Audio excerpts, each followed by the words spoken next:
Hello everybody, welcome back to Stan's Garage, bringing everything you need to know for effective IT management.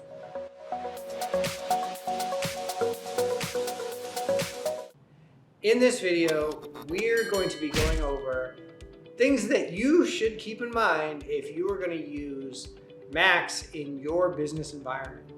Yep, and despite their growing popularity, Macs are still considered a minority in the workplace, despite here in LA where it feels like there's 9 Macs for every Windows computer.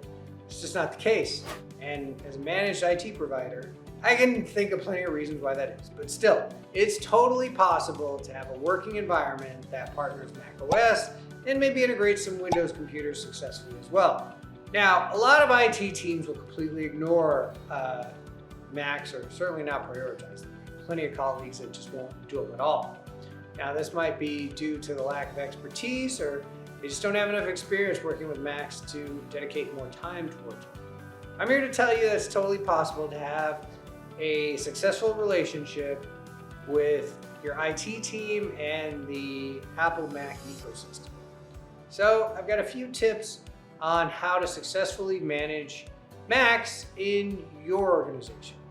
So the first thing is you're going to have to use MDM, Mobile Device Management. Now, it's especially of interest if you also want to manage your iPhones and iPads, but MDM is not just for mobile devices anymore. And for more information, there's a link in the show notes to a video I previously did about MDM. You can manage your Mac and mobile devices with the same MDM tool to ensure consistency and a standardized security policy across all your devices. Additionally, MDM is excellent for just managing devices in general. Set up printer access, create Wi-Fi settings, install applications, manage users, and you'll basically be able to create a standardized experience for everyone in the organization. Now, number 2 with Macs, you're going to want to have a plan for remotely managing these devices. It's not quite the same as with Windows. And the high likelihood is if you're deploying Macs, it's going to be an Apple laptop. It's really where they shine. You don't see that many Mac desktops anymore. And so remote management is going to be essential as well in the environment today where people are working more remotely, working from home. So while the MDM solution you employ will help you deploy these remote management tools, these tools are meant to work together for a comprehensive IT management platform. Numerous third-party apps are available that can help maintain the connectivity between these roaming devices and your business environment. You should think through how you'll remotely manage software as well as offering remote support.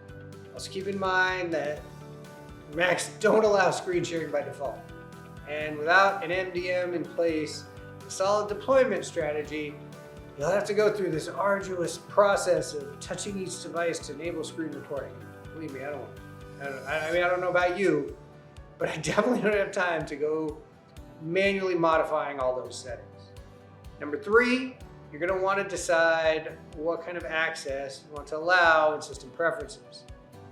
Security should always be one of your priorities, if not the top priority. And locking down access to system preferences is essential for managing Mac OS. The last thing you want is for one of your users to download malware and have it start altering the system and trying to gain control. Luckily, you have the ability to control this. You can use the built-in content and privacy tools, but realistically, your MDM and remote management that I was just talking about are going to help you standardize these settings across all your devices and keep it out of the end user's hand. However, don't shy from looking into some more thorough third-party options. It's important to consider that the features you're going to need access to, like connecting to Wi-Fi or adding printers.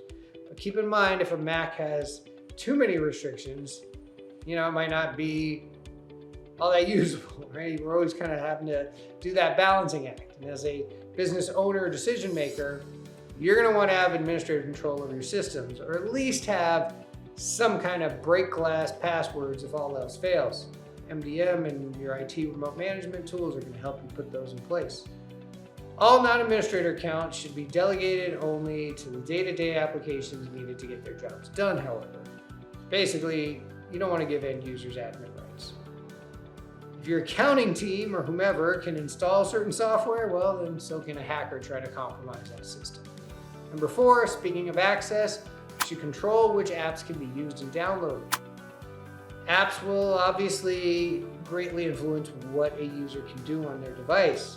It goes without saying that different apps are needed for different functions of your company.